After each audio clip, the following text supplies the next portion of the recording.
আসসালামু আলাইকুম, স্বাগত বৈশাখী সারা দেশের সংবাদে আপনাদের সাথে আছি আমি নিতু রহমান। শুরুতেই সংবাদ শিরোনাম।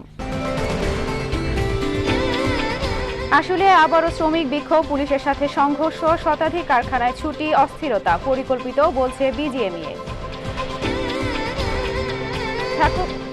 ঠাকুরগাঁয়ের পীরগঞ্জ সীমান্তে বিএসএফ এর গুলিতে এক বাংলাদেশি নিহত, ধরে নিয়ে গেছে আরও দুজনকে।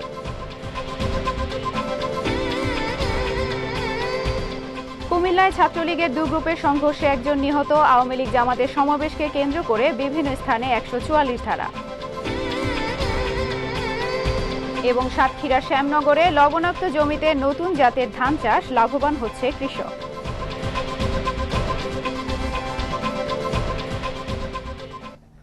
শুনছিলেন শিরোনাম, এবারে বিস্তারিত।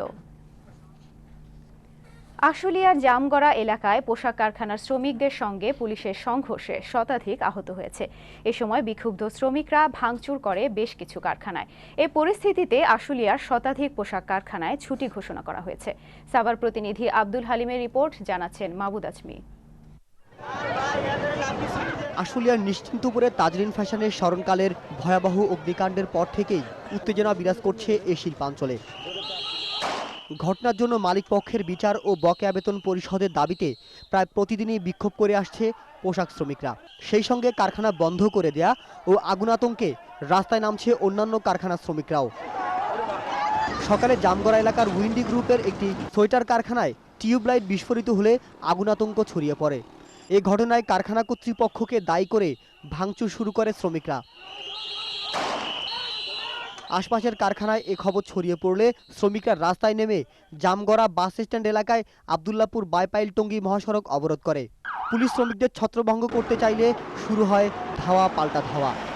তাজরিনের ফ্যাক্টরিতে যে আন্দোলন হয়েছিল, যে আপনার আগুন লাগছিল, এই ব্যাপারে আমরা কথা বললে আমাদেরকে ফ্যাক্টরি থেকে ছাঁটাই করতেছে। এই ছাঁটাই বন্ধ না হলে আমরা আন্দোলন করতেই থাকবো। শ্রমিকদের বেতন যদি দিয়ে দেয় তাহলে তো এত কিছু হয় না। পুলিশে গুলি ছাড়তেছে, গ্যাস ছাড়তেছে, অবস্থা খুবই খারাপ।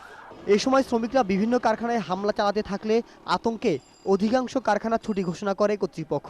সবাই বের হয়ে আসে আলটিমেটলি, এবং তারা একটা পর্যায়ে রাস্তায় এসে রোড ব্যারিকেড দেয়। আমরা এদেরকে ডিসপাস করি এবং এখন দেখছেন যে পরিস্থিতি স্বাভাবিক। শ্রমিকরা সবাই যার যার গন্তব্যে চলে গিয়েছে, রাস্তাঘাট চালু হয়েছে।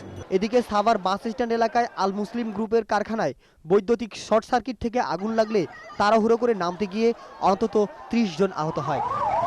ডেস্ক রিপোর্ট, বৈশাখী নিউজ। আশুলিয়ার তাজরিন ফ্যাশন লিমিটেড অগ্নিকাণ্ডে ক্ষতিগ্রস্ত শ্রমিকদের ক্ষতিপূরণ চলতি সপ্তাহে দেয়া শুরু হবে বলে জানিয়েছেন বিজিএমইএর সভাপতি শফিউল ইসলাম মহিউদ্দিন। তবে এই ঘটনাকে কেন্দ্র করে একটি মহল তৈরি পোশাক কারখানায় অস্থিরতা সৃষ্টিতে উস্কানি দিচ্ছে বলে অভিযোগ করেন তিনি। এদিকে তাজরিন গার্মেন্টে অগ্নিকাণ্ডের সুষ্ঠু তদন্তের দাবিতে বিজিএমইএর সামনে বিক্ষোভ করেছে গার্মেন্টস শ্রমিক সংহতি নামের একটি সংগঠন। রিপোর্ট শাহরিয়ার ইমনের। আশুলিয়া তাজরিন ফ্যাশনে ভয়াবহ অগ্নিকাণ্ডের ৮ দিন পেরিয়ে গেলেও শ্রমিকদের যথাযথ ক্ষতিপূরণ, বেতন ভাতাদি পরিশোধ এবং ঘটনার সুষ্ঠু তদন্তের দাবিতে প্রতিদিনই কারখানার সামনে বিক্ষোভ করছে শ্রমিকরা। সোমবার শ্রমিকদের একটি সংগঠন ঢাকায় বিজিএমইএ ভবনের সামনে বিক্ষোভ করে। আশুলিয়ার ঘটনায় শ্রমিকরা জড়িত নয় দাবি করে সুষ্ঠু তদন্ত চান শ্রমিক নেতারা। শ্রমিকদের 4 মাসের বেতন দেওয়ার কথা, সেখানে এসে 1 মাসের বেতনও না দিয়ে নানা রকম টালবাহানা করছে তারা।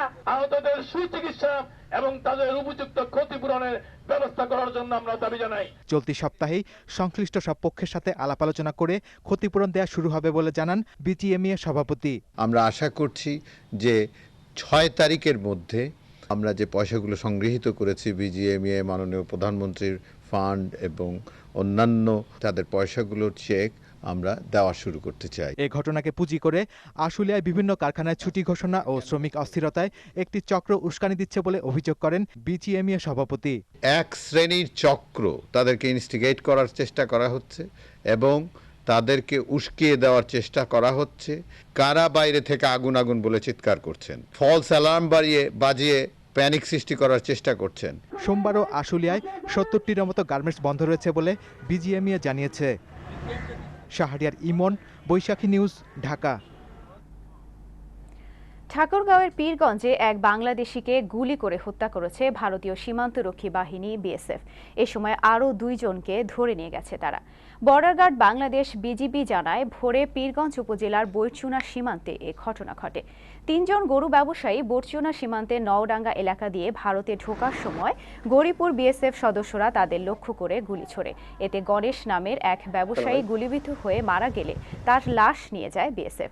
ধরে নিয়ে যায় আরও 2 জনকে। এদিকে ঝিনাইদহের মহেশপুর সীমান্ত থেকে 2 বাংলাদেশিকে ধরে নিয়ে গেছে বিএসএফ। কুমিল্লার বুড়িচংয়ে ছাত্রলীগের 2 গ্রুপের সংঘর্ষে 1 জন নিহত ও আহত হয়েছে আরও 5 জন। দুপুরে বুড়িচং উপজেলা সদরে এই সংঘর্ষ হয়। পুলিশ ও প্রত্যক্ষদর্শীরা জানান, দলীয় কোন্দলের জের ধরে সদর ইউনিয়ন পরিষদের সামনে উপজেলা ছাত্রলীগের রুমেল গ্রুপ ও কামাল গ্রুপের মধ্যে সংঘর্ষ বাধে। এ সময় ছাত্রলীগ নেতা সারওয়ার আলম পলাশ ছুরিকাঘাত হন। আশঙ্কাজনক অবস্থায় হাসপাতালে নেয়ার পথেই তিনি মারা যান। কাল দেশব্যাপী সকাল সন্ধ্যা হরতালে ডাক দিয়েছে জামায়াত ইসলামী। আজ দলের পক্ষ থেকে গণমাধ্যমে পাঠানো এক বিবৃতিতে এ কর্মসূচি ঘোষণা করা হয়।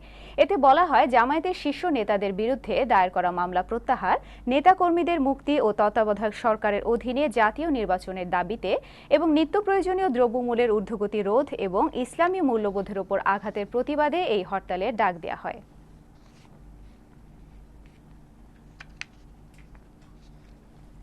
নাশকতার আশঙ্কায় দেশের বিভিন্ন স্থান থেকে জামায়াত শিবিরের 10 নেতাকর্মীকে আটক করেছে পুলিশ। গতরাতে পটুয়াখালীতে অভিযান চালিয়ে জামায়াতের 3 নেতাকর্মীকে আটক করা হয়। কুড়িগ্রামের উলিপুরে আটক করা হয়েছে 2 জনকে। এছাড়া লক্ষ্মীপুরের রায়পুর থেকে 3 জন, ব্রাহ্মণবাড়িয়ার ভাবুঘর থেকে 1 জন এবং সিরাজগঞ্জের জামে মসজিদ এলাকা থেকে 1 শিবির কর্মীকে আটক করেছে পুলিশ।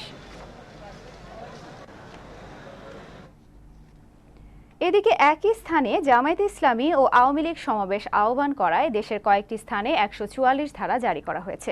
বগুড়া সদর উপজেলা, যশোরের তালগাছি, ফেনীর ছাগলনাইয়া, লক্ষ্মীপুরের রায়পুর, নোয়াখালীর চৌমোহনী, সিলেটের বিশ্বনাথ, গোপালগঞ্জ, ফেঞ্চুগঞ্জ, বিয়ানীবাজার ও কানাইঘাটে আজ সন্ধ্যা পর্যন্ত সব ধরনের সভা সমাবেশ নিশ্চিত করেছে স্থানীয় প্রশাসন। অনিয়ম ও ফল জালিয়াতির অভিযোগে রাজশাহী প্রকৌশল ও প্রযুক্তি বিশ্ববিদ্যালয় উপাচার্যের পদত্যাগের দাবিতে 8ম দিনের মতো ধর্মঘট অব্যাহত রেখেছে শিক্ষক, শিক্ষার্থী ও কর্মচারীরা। সকাল থেকে বিশ্ববিদ্যালয়ের সকল ক্লাস পরীক্ষা বর্জন করে বিক্ষোভ সমাবেশ ও অবস্থান ধর্মঘট করেন তারা। এরই মধ্যে বিভিন্ন প্রশাসনিক পদ থেকে 14 জন শিক্ষক পদত্যাগ করেছেন। অনিয়ম ও দুর্নীতি সহ নানা অভিযোগ এনে উপাচার্যের পদত্যাগের দাবিতে 15ই নভেম্বর থেকে ধর্মঘট শুরু করে তারা।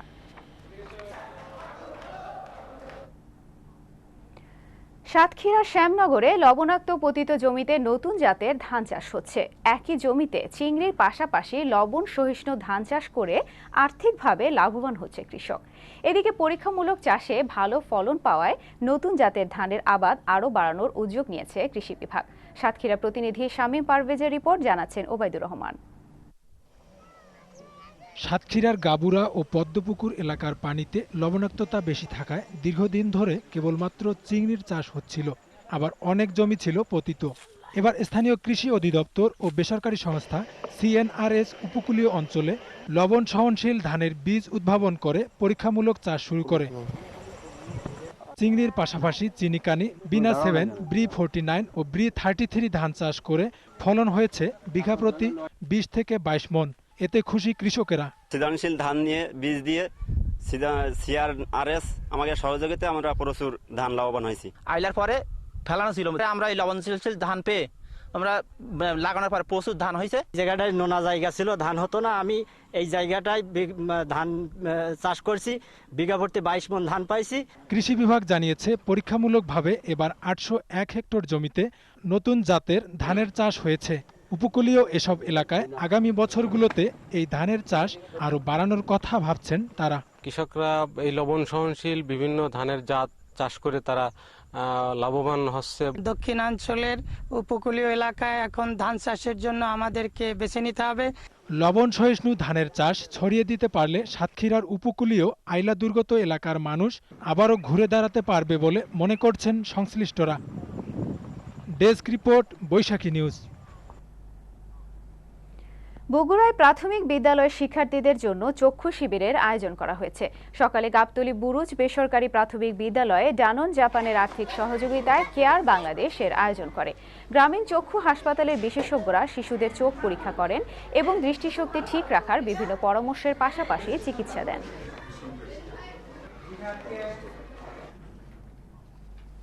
আজ ৩রা ডিসেম্বর, ঠাকুরগাঁও মুক্ত দিবস। এই দিন হানাদার মুক্ত হয় এই জেলা, কিন্তু স্বাধীনতা ৪ দশক পর আজও এখানকার শহীদদের গণকবরগুলো চিহ্নিত করা যায়নি, পড়ে আছে অযত্ন আর অবহেলায়। ঠাকুরগাঁও প্রতিনিধি ফজলে ইমাম বুলবুলের রিপোর্ট, জানাচ্ছেন আফরোজ আক্তার। ১৯৭১ সালে বর্তমানে ঠাকুরগাঁও ও পঞ্চগড় জেলার ১০টি থানায় ছিল